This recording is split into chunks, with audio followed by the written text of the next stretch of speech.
우리 서로 한번 인사 나눕니다. 앞뒤 좌우에 계신 분들 축복합니다. 반갑습니다. 안녕하세요.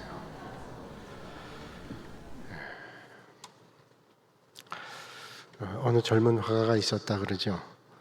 열심히 그렸는데 그림이 잘 팔리질 않습니다. 그래서 고민하다가 낙심한 화가가 유명한 화가에게 가서 물었습니다. 선생님, 저 열심히 그림을 그려다가 내다 파는데 팔리질 않습니다. 도대체 왜 그런지 모르겠어요. 그림을 한참 보고 있던 유명한 화가가 젊은 화가에게 묻습니다.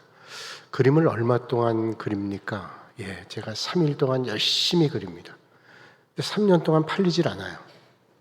그러자 그 유명한 화가가 젊은 화가에게 얘기하죠. 그러면 앞으로 바꿔서 하십시오.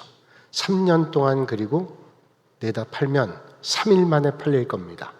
그렇게 얘기했다는 거죠. 자, 우리 모든 사람들이 잘 되기를 원하고 성공하기를 원하지만 성공에 대한 노력이 없습니다. 힘씀이 부족하다는 거죠. 한 27, 8년 전에 어느 날 밤인가 초등학교 그때 한 1학년, 2학년쯤 됐던 저희 둘째 아이가 밤에 자기 방에서 책을 보다가 제게 와서 아주 심각한 얼굴로 이렇게 얘기합니다. 아빠, 내가 학교를 그만둬야 되겠어. 그렇게 얘기하더라고요. 초등학교 저학년이었는데 제가 깜짝 놀랐습니다. 왜 학교를 그만둬야 되나? 그래서 속으로 생각하기를 얘가 학교에서 왕따 당했나? 뭐 누가 괴롭히는 아이가 있나? 아주 심각해서 제가 되물었습니다. 왜 학교를 그만둬야 되겠니? 그랬더니 아이가 대답하기를 내가 아까 방에서 책을 봤는데 에디슨도 그렇고 아인슈타인도 그렇고 학교를 다 중퇴했어. 그러니까 내가 아무래도 잘 되려면 성공하려면 학교를 다니는 거는 안 좋은 것 같아. 학교를 간둬야 되겠대요. 그래서 제가 그의 마음을 바꾸느라고 아주 애를 먹었습니다. 요즘 이 땅에 사는 사람들의 많은 관심이 뭐냐? 어떻게 하면 성공하느냐? 어떻게 하면 잘 되느냐? 어떻게 하면 높은 곳에 가느냐라고 하는 것입니다. 아이나 어른이나 우리의 마음 가운데는 성공에 대한 열망이죠. 어떻게 성공하는가? 어떻게 높아지는가 하는 겁니다. 에이브라함 링컨 대통령에게 어떤 사람 질문했습니다. 대통령님의 성공하는 비결, 그리고 많은 사람의 존경받는 비결은 도대체 뭡니까? 그러자 링컨 대통령이 그의 기질을 발휘해서 이런 말을 하죠. 예, 내가 이렇게 성공할 수 있었던 비결은 실패를 많이 했기 때문입니다. 사실 링컨은 실패를 많이 한 사람이에요. 선거에 다 그가 당선된 게 아니라 실패를 여러 번 겪었습니다. 내가 이렇게 잘 할 수 있었던 건 뭐냐? 실패라는 거예요. 오늘 우리 장로의 순회 연신 예배 오늘 설교 제목이 낮은 자리 높은 사명입니다. 좀 기분 나쁠 수 있어요. 왜 낮은 자리에 높은 사명일까?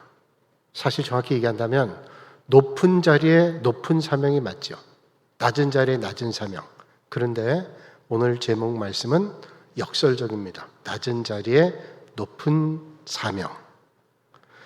세상에는 일반적으로 우리가 말하기를 높은 자리에 높은 사명이 있다고 생각합니다. 그런데 오늘 주님은 성경 말씀을 통해 우리에게 말씀하시기를 진짜 성공이 어딨냐? 높아지는 데 있는 게 아니라 낮은 자리에 있다고 말씀하고 계십니다. 정반대 말씀하죠. 높은 사명이 있는 사람일수록 낮은 자리에 있어야 된다. 큰 사람 되고 싶으면 더 섬기는 사람 돼야 되고 으뜸이 되고 싶은 사람은 종이 돼야 된다. 여러분, 세상의 높은 자리는 하나님께서 생각하는 자리와 달라요. 그래서 세상은 높은 자리를 성공이라고 말하지만 하나님은 낮아지는 사람을 큰 사람이라고 말씀한다는 거예요. 그래서 오늘 우리는 한번 질문해 봐야 됩니다. 진짜 성공이 뭔가 하는 거죠. 세상에 사람들이 성공했다 그러면 운동선수가 금메달 따면 성공했다 그러죠. 등산하는 사람이 높은 산에 올라가 정복하면 성공했다 이렇게 합니다. 외교 유학 가서 공부한 사람들이 학위를 따고 마치면 성공했다 그렇게 얘기를 합니다. 왜냐하면 노력한 결실을 맺기 때문에 성공이라고 말하는 거죠. 그런데 그런 성공이 모두에게 만족을 주느냐? 그렇지 않습니다. 미국의 NBA의 유명한 선수 있죠. 아마 여러분 다 아실 거예요. 마이클 조던이라는 사람입니다. 이 마이클 조던은 시카고 불스의 최정상급 선수였습니다. 최정상 선수였어요. 근데 이 마이클 조던이 한때는 농구를 그만뒀습니다. 최정상일 때. 1994년에 농구를 그만두고 이 사람이 야구 선수로 전향했습니다.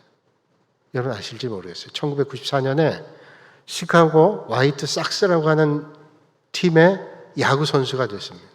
물론 길게 하진 않았지만 잠깐 했어요. 그것도 메이저 리그가 아니라 마이너 리그의 선수였어요. 농구에서 최정상급 선수였던 조던이 그만두고 최정상의 자리에서 내려와서 그는 미국의 그 프로야구에 그것도 메이저가 아니라 마이너 리그의 선수가 됐습니다. 다른 사람들이 다 의아했습니다. 그분에 가까운 사람들이 얘기하기를 조던은 슬럼프에 빠졌다. 그의 아버지가 사고로 세상 떠났습니다. 상당히 많이 의지했는데 그 아버지가 넌 야구 선수가 됐으면 좋았을 걸 어릴 때부터 그런 생각이 들어요. 사실 조던이 어릴 때 내가 농구 선수 될까 야구 선수 될까 고민했다 그래요. 그러나 농구에 대한 기량이 있고 내가 농구를 아주 좋아하니까 물론 야구도 좋아하지만 그래서 농구를 했다는 거예요. 근데 아버지가 세상 떠나고 난 다음에 마음속에 아버지가 그토록 원했는데 내가 야구를 해야지 야구했어요. 그런데 좋은 성적을 내지 않았어요. 그저 시카고 화이트 삭스의 외야수로 조금 하다 그만뒀습니다. 그리고 다시 농구 선수가 됐어요. 그 다음에 아주 좋은 성적을 냈어요. 훨씬 더 좋은 성적을 냈어요. 그렇다면 왜 농구를 그만두고 야구를 했다가 다시 농구로 왔을까요? 아버지의 뜻이 야구인데 아버지 세상 떠난 다음에 내가 좀 아버지의 마음을 그 아버지 소원이었던 걸 좀 들어줘야지 라고 생각하는 마음이 있었을지 모르겠어요. 여러분 우리가 높은 자리에 있는 것 성공하는 것보다 더 중요한 것은 그게 나에게 어떤 의미를 주는가 하는 거죠. 아무리 인기를 얻었다 할지라도 인기 많았던 연예인들이 때로는 세상 떠난 경우가 있습니다. 최정상의 인기의 자리에서 내가 이러다 떨어지면 어떡할까? 그런 이유 때문인지 모르겠어요. 여러분 성공보다 더 중요한 게 뭐냐?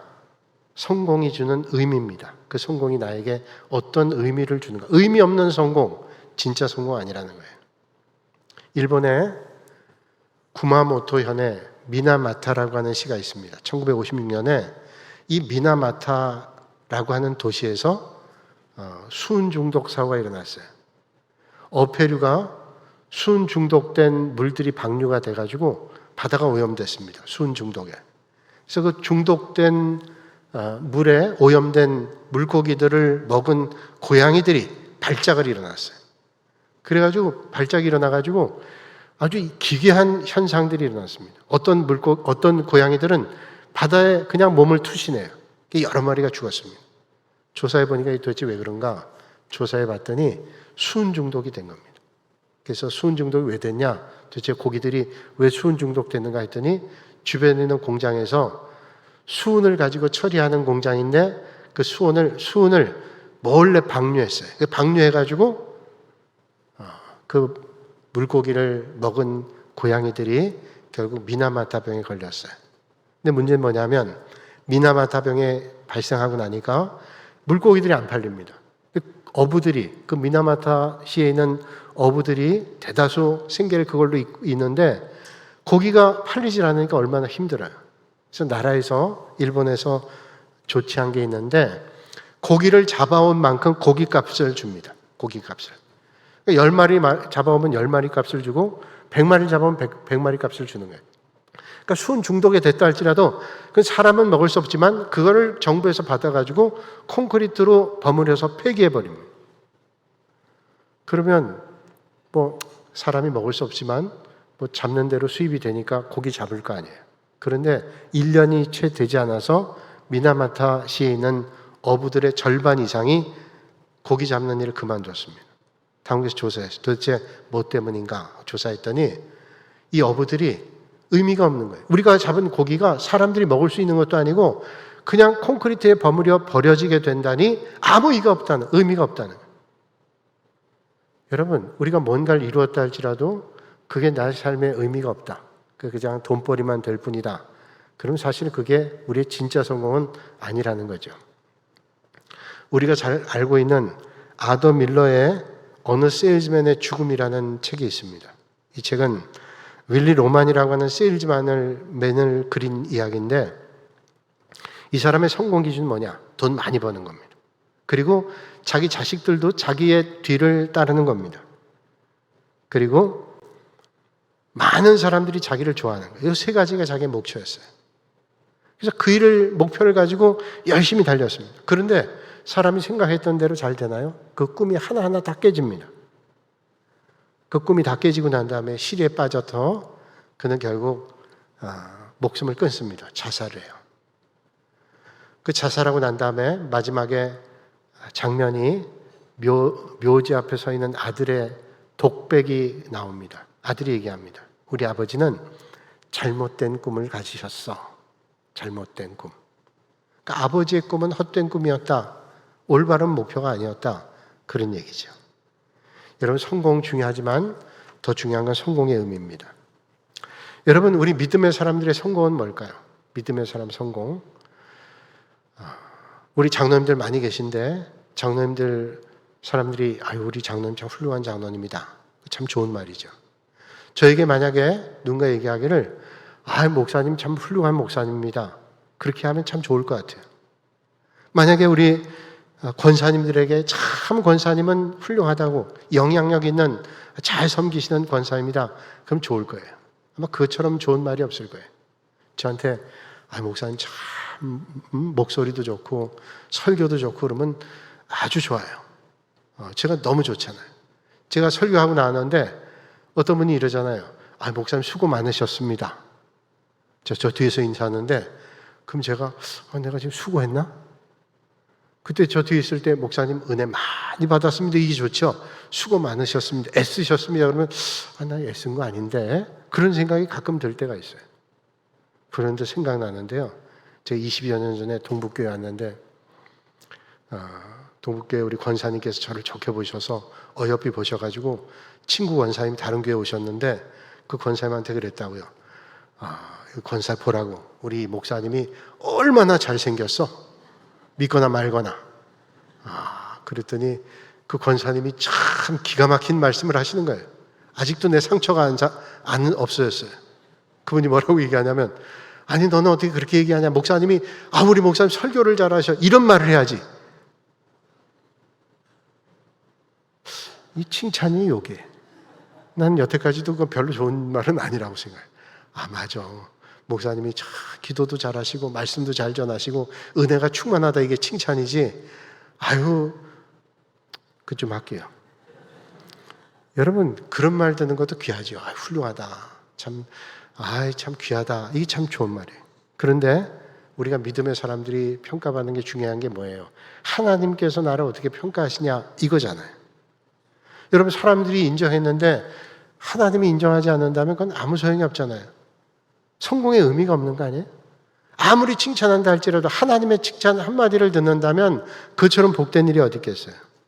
오늘 본문 말씀은 아마 우리가 믿음 생활하면서 많이 알고 있는 말씀입니다. 예수님께서 예루살렘에 올라가고 계셨습니다. 이제 예수님께서는 십자가의 죽음을 목전에 두고 있는 거예요. 그 길을 올라가십니다. 근데 제자들은 그 마음을 몰랐던 것 같아요. 우리가 잘 알고 있는 대로 예수님의 제자 가운데 야고보 요한이 예수님께 와서 말씀하죠.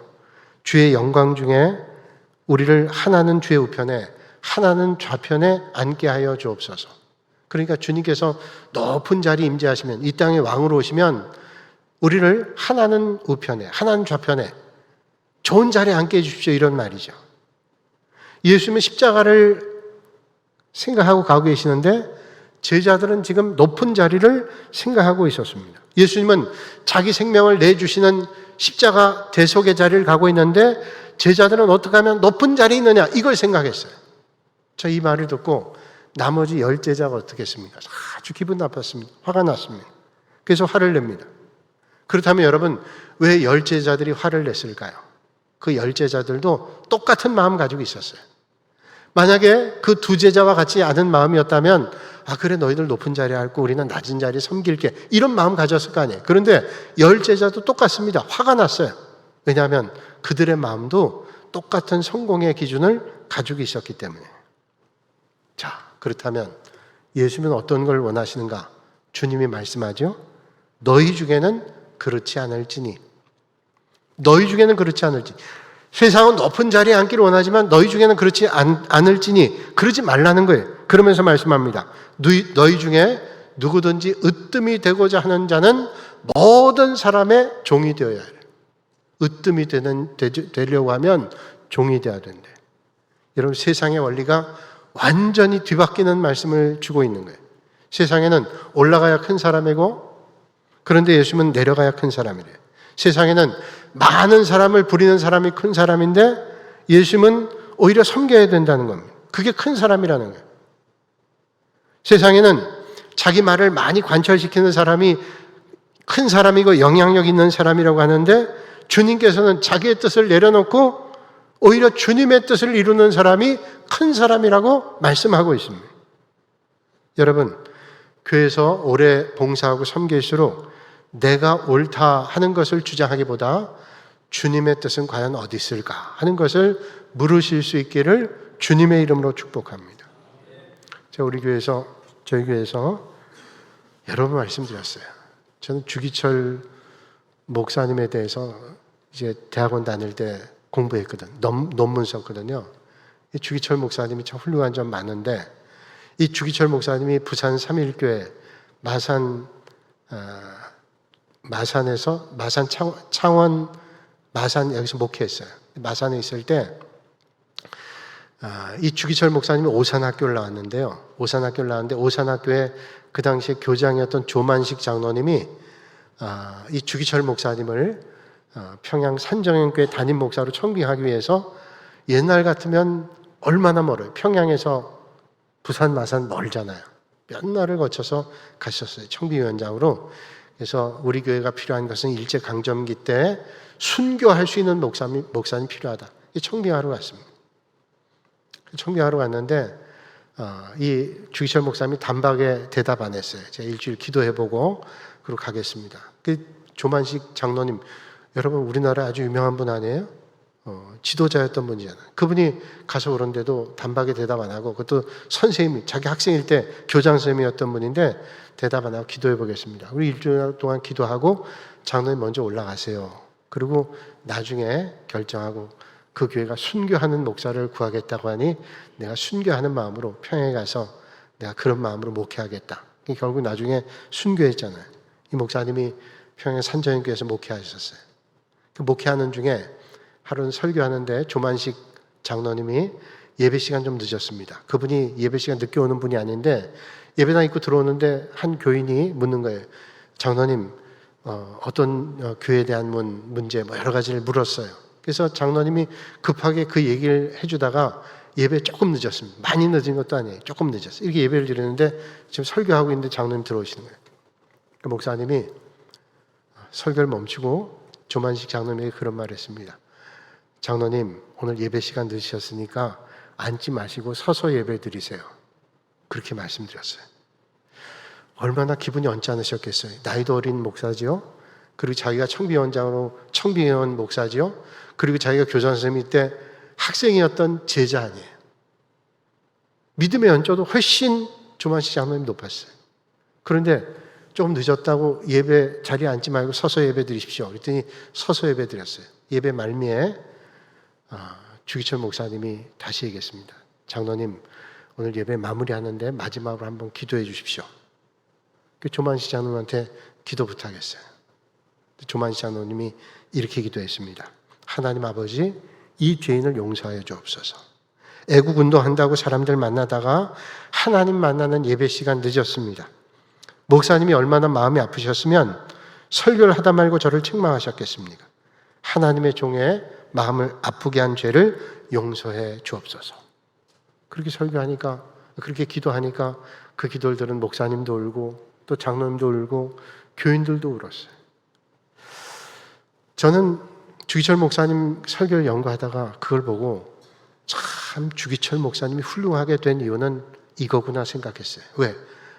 큰 어른이 계셨어요. 훌륭한 장로님이 계셨어요. 만약에 그때 장로님이 기분 나빠가지고 나갈 수도 있잖아요. 그랬더라면 목사님 그때부터는 목회 힘들었을 거예요.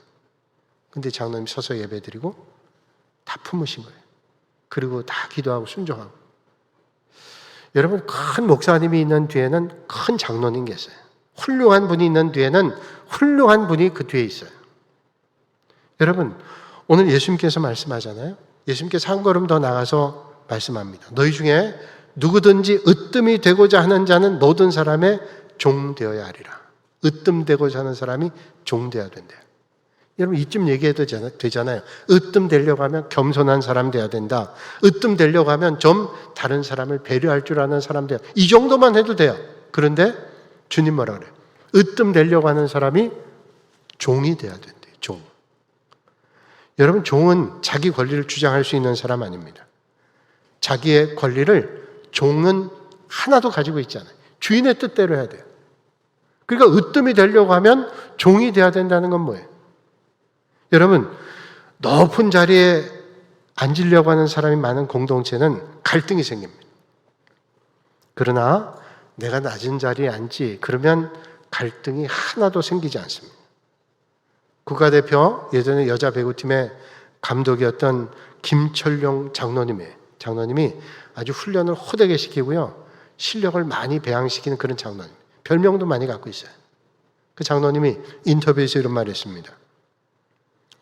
내가 선수들 가르칠 때 가장 중요한 건 뭐냐면 너는 숨고 남을 드러나게 해야 된다. 그러니까 네가 아무리 잘해도 너는 숨고 남을 드러내야 된다. 네가 잘하니까 내가 다 한다. 내가 공 가지고 다 드리블한다. 그러면 안 된다는 거예요. 너는 숨고 남을 드러나게. 남을 자꾸 세워주면 그게 잘 된다. 그래서 그때 아주 좋은 성적을 많이 냈어요. 여러분, 아무리 뛰어난 기량을 가진 선수라 할지라도 자기 능력만 과신해서 내가 하면 그 공동체는 어려워지게 되는 거죠. 저는 교회도 마찬가지라고 생각합니다. 교회도 마찬가지예요. 교회도 내 이름을 먼저 드러내려고 하는 사람이 많으면 교회가 힘들어져요. 이거 내가 한 일인데? 내가 아니면 안 되는데? 이거 내 의견대로 해야지. 내 의견 주장하는 사람이 많으면 그 공동체가 힘듭니다. 아주 힘들어지는 거예요. 저희 교회는 우리 장로님도 훈련 받을 때 6개월 훈련 받는데, 훈련 받을 때 책 7권 가지고 했습니다. 장로교의 직제, 어려운 책부터 해서 재밌는 책도 있는데, 교회를 웃게 하는 장로라는 책이 있고, 교회를 그때 기억하는 장로, 이런 좀 재밌는 책들이 있는데, 제가 이 책에서 봤어요. 교회를 웃게 하는 장로라는 책에서 이런 얘기를 봤습니다. 어떤 게 장로님이 3분 계시는데요. 이 3분 장로님이 똘똘 뭉쳐가지고 목사님 하는 일을 사사건건 반대하는 거예요. 사사건건. 그래서 당회만 열리면 목사님과 장로님 3분이 아주 대립해서 힘들어지는 거예요. 그날도 목사님이 주장하는 게 타당한데 장로님들이 반대하는 거예요. 목사님이 이건 꼭 결의가 돼야 되는데 부결될 지경이었습니다. 속이 상한 목사님이 잠깐 회의를 멈추고 기도하자고 기도하셨어요. 큰 소리로 기도했습니다. 하나님, 아무리 생각해도 제 의견이 옳고 장로님들 판단이 틀렸다고 생각하는데 하나님의 뜻이 어디 있는지 좀 알려주십시오. 그때 갑자기 우릉 쾅 하더니 천둥 소리가 났어요. 그래서 목사님이 기도 아멘하고 난 다음 이거 보세요. 하나님 응답해 주시잖아요. 그랬더니 장로님들이 이거는 자연현상이에요. 이게 무슨 하나님의 음성입니까? 그래서 목사님이 또 더 크게 기도했다 그래요. 기도해서 하나님 아직도 인정을 하지 않는데 보다 확실한 걸 보여주십시오. 그래서 그렇게 기도했더니 번개가 번쩍하더니 당회실 앞에 있는 큰 나무가 부러져서 당회실을 툭 치더래. 여러분, 제 얘기가 아니라 그 책에 있는 얘기예요. 그래서 툭 치더래. 그러니까 목사님이 이거 보라고 장로님들 제가 얘기한 게 맞다고 지금 하나님이 응답 주시지 않아요. 그랬더니 장로님이 무슨 소리 하냐고 번개 맞아서 나무 부러진 게 얼마나 많은데 그게 무슨 소리냐 그랬대요. 그래서 속상한 목사님이 다시 기도하는데 하나님 그러면 좀 확실하게 좀 대답해 주십시오. 그랬더니 조용한 가운데 큰 소리가 들릴 때 목사 말이 맞다. 하늘에서 단도직입적으로 얘기하더래요. 그래서 목사님이 힘을 얻어가지고 장로님들 여기 목사 말이 맞다고 하나님이 말씀하시잖아요. 그랬더니 장로님들이 얘기하더래요. 아이 그래도 안 됩니다. 왜? 그래봐야 3대 2예요. 누가 말해도 안 듣는 거예요.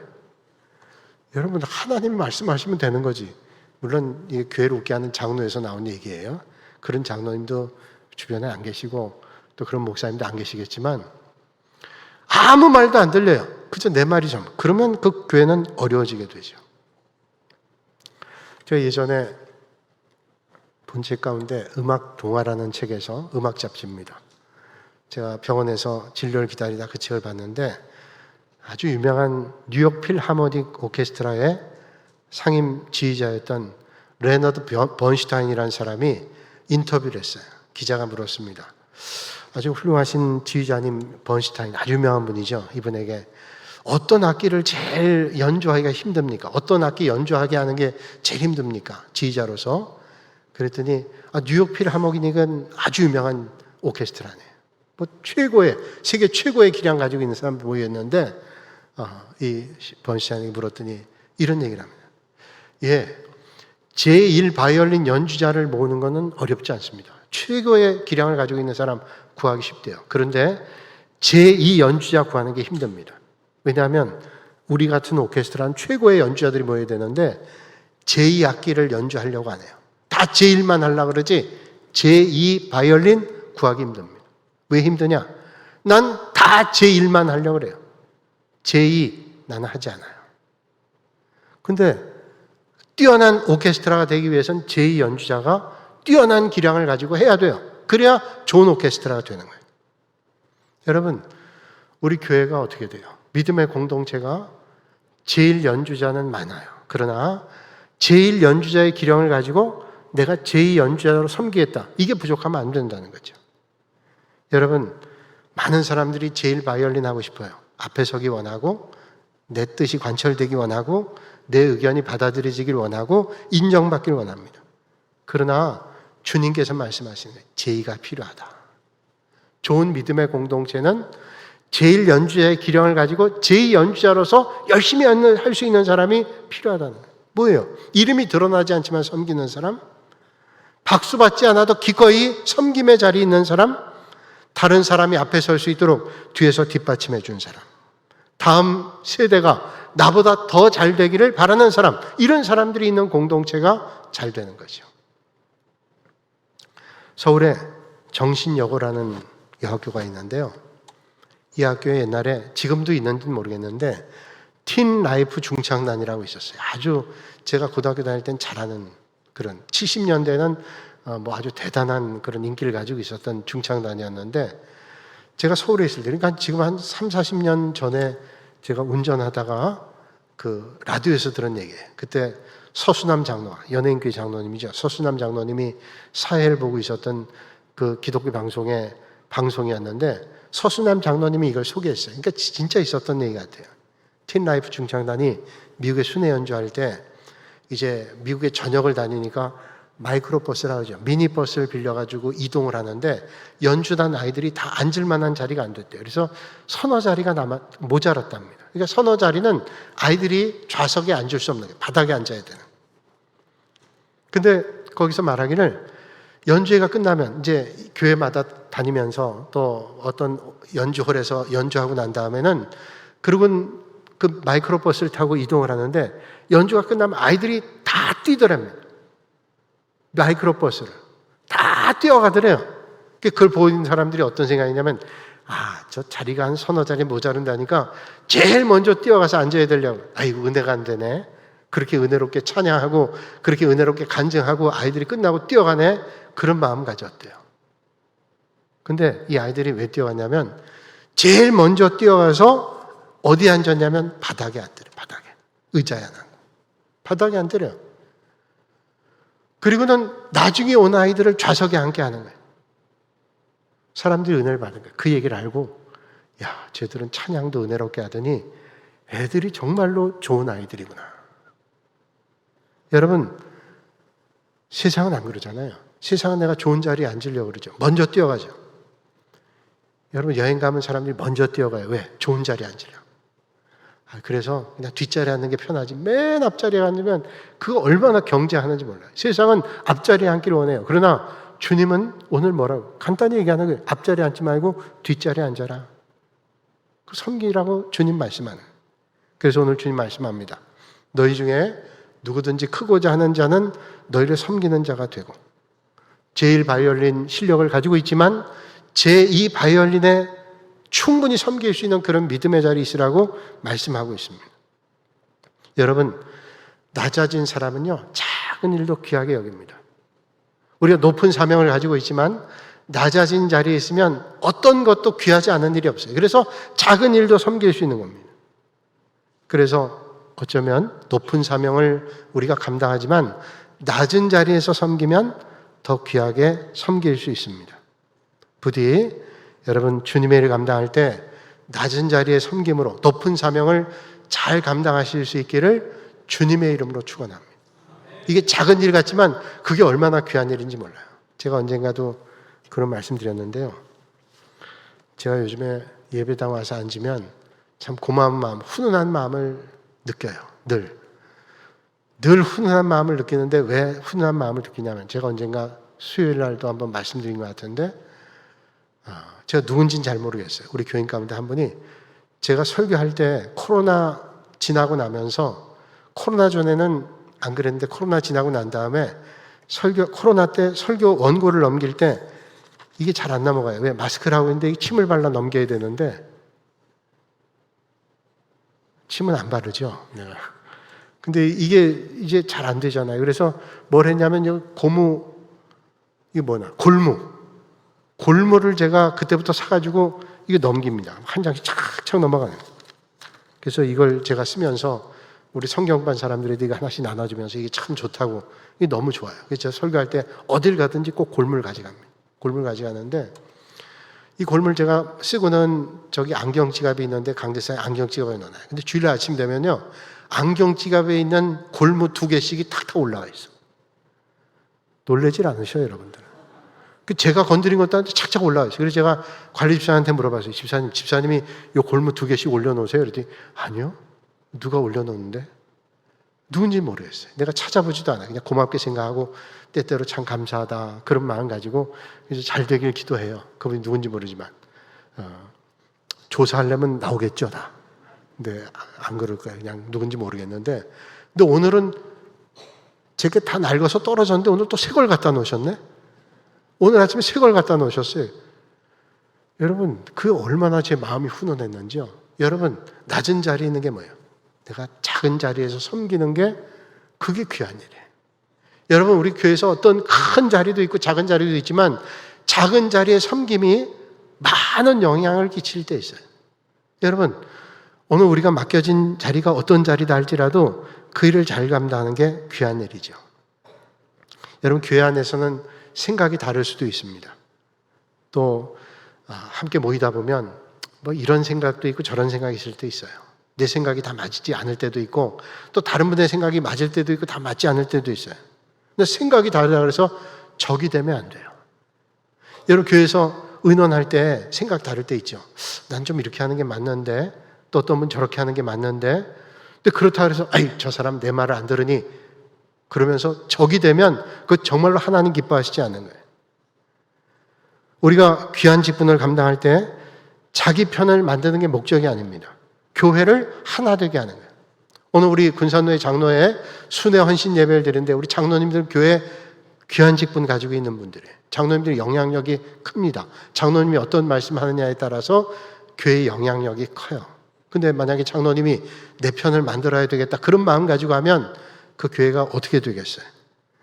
장로님들의 직분 뭐예요? 교회를 어찌되든 하나 되게 만드는 거예요. 그래서 우리 장로님들은 말 한마디 할 때 참 조심해야 됩니다. 이 말이 교회 덕이 될지 안 될지 이거 생각하면서 말해야 돼요.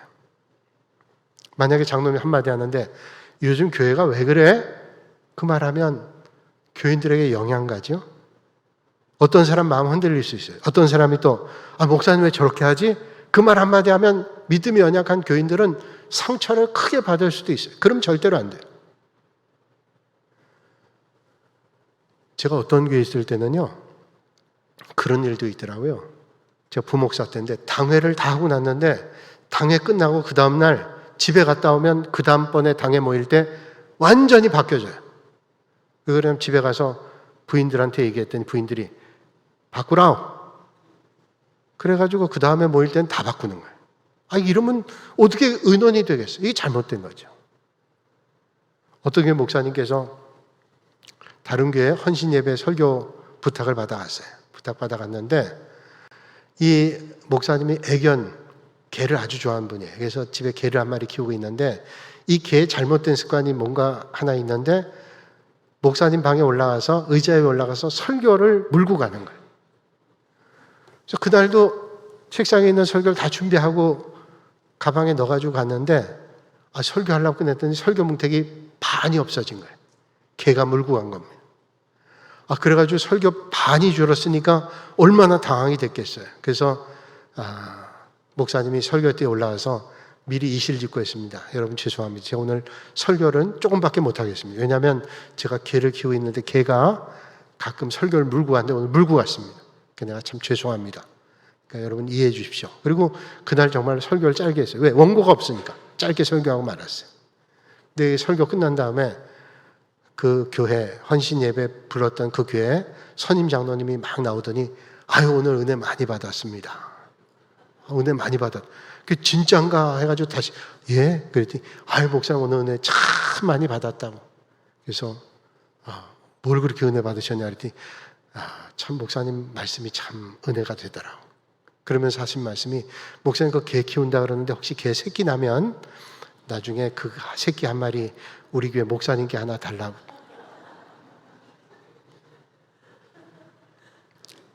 제가 얘기한 게 아니라 이동원 목사님의 칼럼에 나온 얘기예요. 근데 이렇게 피해갑니다. 말 잘해야 돼요. 교회 지도자들은 말 잘해야 돼요. 근데 우리가 실수가 없는 사람이 없으니까 이게 말에 실수할 때 있어요. 여러분 그래서 좋은 중직자들은 어떤 사람이에요? 좋은 장로님 어떤 사람이에요? 말을 옮기는 사람이 아니라 말을 멈추게 하는 사람이에요. 누군가 불평하러 오면 그 말을 다른 사람에게 옮겨서 안 될 뿐만 아니라 그 사람 얘기를 다 들어야죠. 기도해주고 오해가 있으면 풀어주고 화해할 수 있도록 도와줘야 됩니다. 그래서 장로님은 불을 옮기는 사람이 아니라 불을 끄는 사람이에요. 어떤 사람 막 불에 타가지고 화가 나가왔는데 거기다가 뭐 그렇지 뭐 그러면 불이 더 타요. 그러고 오면 장로님은 다 들어주고 그 오해를 풀어주고 불을 꺼줘야지. 그 교회가 은혜로워지지 않겠어요? 장로님 만나고 났더니 화가 더 나는 거예요. 장로님 때문에 화난 게 아니라 장로님 갖다 기름을 부어요. 그거 화가 나죠? 그러면 절대로 안 되는 거죠. 교회를 떠나고 싶었던 사람이 장로님 만나고 내가 마음 고쳐먹고 교회 더 다녀야지.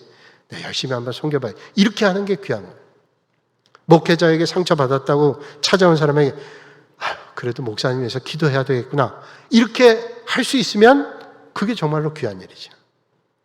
여러분 성도가 서로 다투고 있다면 양쪽 말을 받아서 옮기는 사람이 아니라 양쪽 손을 잡게 하는 사람이 귀한 사람이에요. 우리 군산로의 장로의 여러분들이 그런 장로님 되시기를 주님의 이름으로 축원합니다.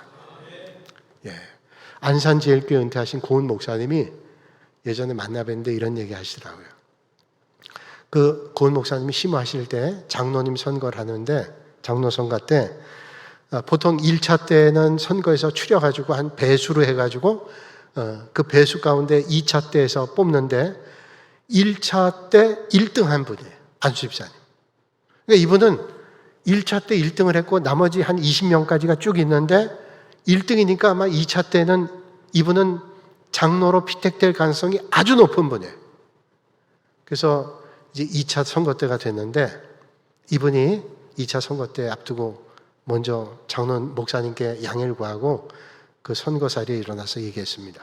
여러분, 제가 올해 나이가 많습니다. 은퇴하려면 이제 얼마 남지 않았는데 저를 첫 번째 자리에 올려준 건 너무 감사합니다. 아마 여러분들이 긍휼히 여겨주시고 아마 그래서 그런 줄 아는데 저는 안수집사 직분도 참 지금 감당하기 어렵습니다. 이거 하기에도 지금 너무 부족합니다.